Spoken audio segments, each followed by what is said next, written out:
nandito po ako ngayon sa Rosario, Cavite. So ito po ang kanilang simbahan, Nuestra Señora del Caracol.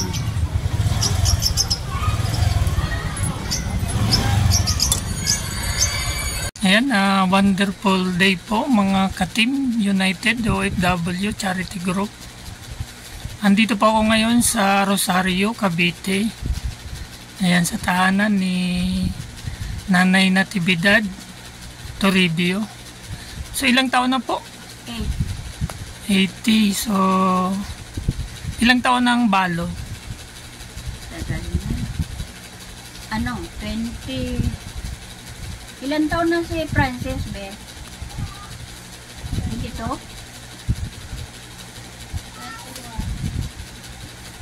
21. So matagal-tagal na rin pala, no? 21.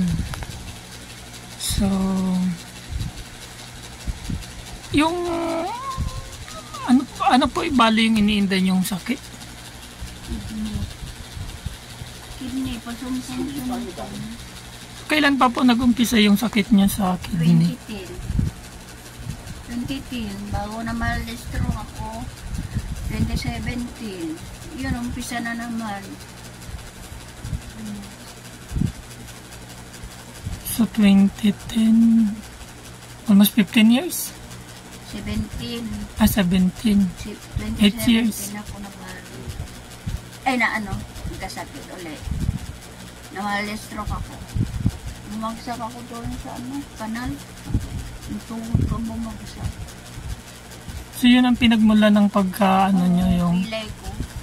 Sumunod na naman, nakahiga ako dito. Out balance ako pagbangon. Ito na naman bumagsak ang isa. Dalawa ng tuhod ang bumagsak. Muntik na ako hindi makatayo. Binuhat lang ako ng anak ko. Natakot ng anak ko. Akala ko hindi na makatayo.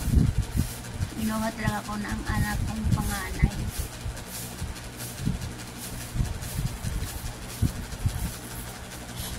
So simula ng 2017 talagang wala na kayong trabaho?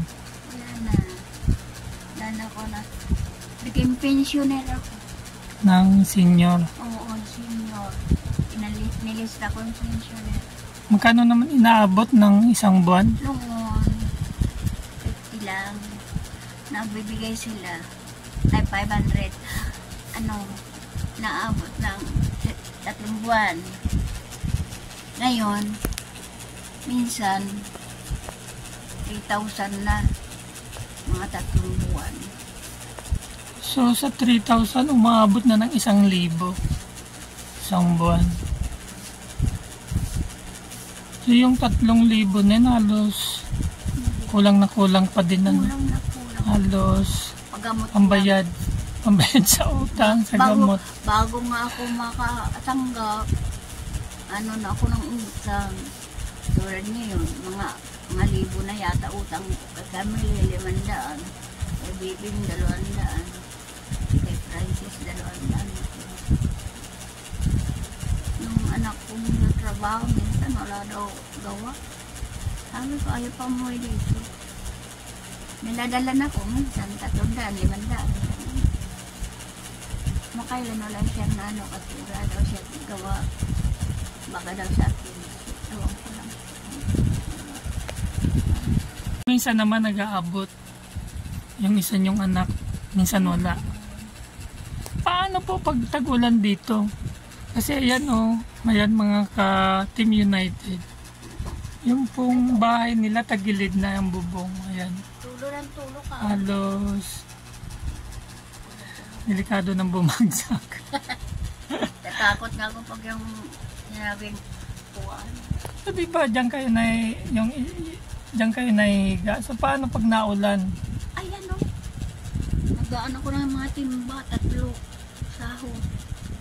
Ay pag bagyo talaga kaya nangyari sa akin nung kamakailan 4 araw kami naglilimas tuti, manas ako.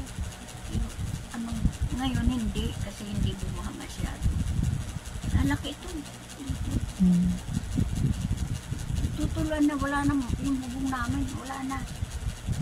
Natatakot niya yung halimbawa nag-ano yung tawag yun, no?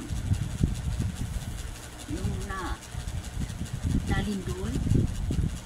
Nervous ako. Pero hindi ako nung lumindol ko, kaya hindi ko alam. Baka mamaya sa kanilang lang. Hindi ko alam na lumindol. Daling araw lang yata. Ano ko nalaman ko lumindol, lalabas ko.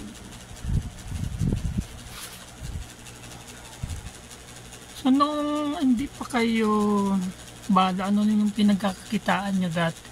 Tindan sila pa malayo. Naglalakad ako alas 5. Punta ko doon alas 2. Alas 5 nadating ako sa Alabang. Lalakad ako alas 5. Alas 6, alas 7, alas 8. 4 na oras ako naglalakad bago umuwi dito. So noong nagtitinda kayo ng tinapa, magkano naman kita sa isang araw? Ay, minsan 300. Minsan 500. 500, ayos na yun. Yung 300, pamasahe lang. Pag mahal, hindi na ako natinda. Kasi lugi lang. Lugi. Mga 500, nakakabili na ako bigas. Pag uuwi ko, meron ako mantika, bigas, asukal, kape, yan. Basta importante sa bahay.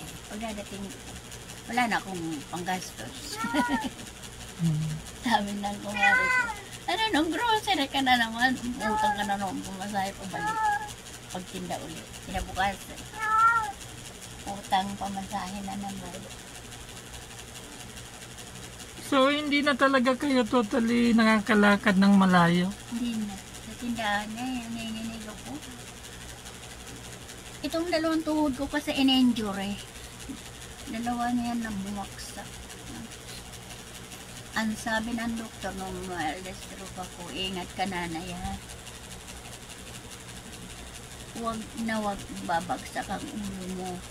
Ingatan mo ang ulo mo kasi pag bumagsak ang ulo mo, lantutay ka na, hindi ka na makakaano. Kaya takot ako lumakad malayo.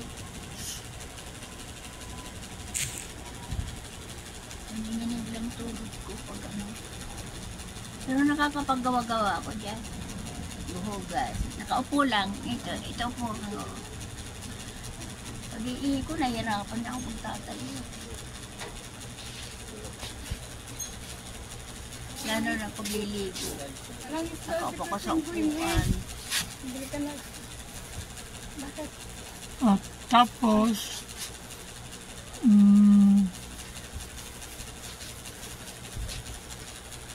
isa po kayo sa napili ng aming team United OFW Charity Group. So bali 22 kami na officers and members at 3 sponsor. Yan, pagpasensyahan nyo na po yung aming nakayanan na grocery pack. So bali yan po ay may kasamang itlog, pero dahil sa layo ng biyahe, hindi ko na dinala yung itlog kasi baka pagdating dito durog-durog na sa biyahe. So ayan na lang yung kapalit ng itlog, cash na lang. So pwede naman kayo na lang pa ang bumili ng itlog na yan kasama ng food pack.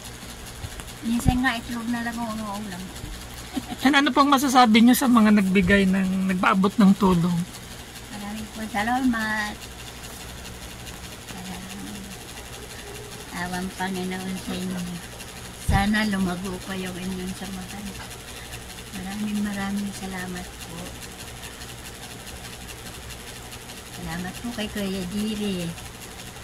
Yan, so bali ako po ay naging daan ng Team United upang may paabot ang kanilang tulong sa ating mga kababayan.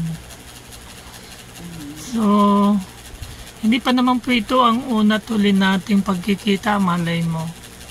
Sa mga susunod na buwan ay magkita-kits uli tayo. Magkita-kits uli sa mata. Sa mata, sa cellphone. Ayan. Ano pa, may ibig po kayong ipaabot o ano, gustong Marami pong salamat sa tulong ninyo. At gusto ko na sana gumaling na ako. Nahihirapan na po ako dito sa akin. Tuhod. Ayan, laban lang. So 80, di ba pag 80 na, ang sabi, merong ayuda kay Yorme, kay Mayor. Totoo ba yung sabing ganon? Na magbibigay ng cash? Okay. So wala pang kung kailan ibibigay. Wala pa po.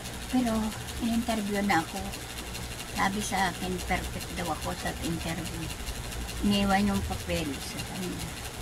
Hindi namin alam kung kailan nila.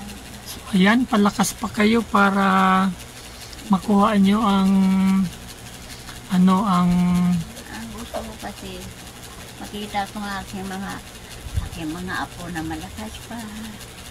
Yung mga anak ko. Lalo na yung ako sa tuhod.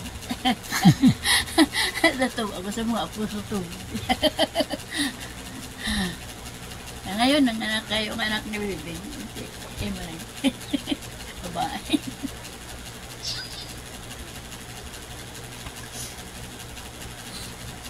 Ayan, so please follow, like, and share po sa aming grupo.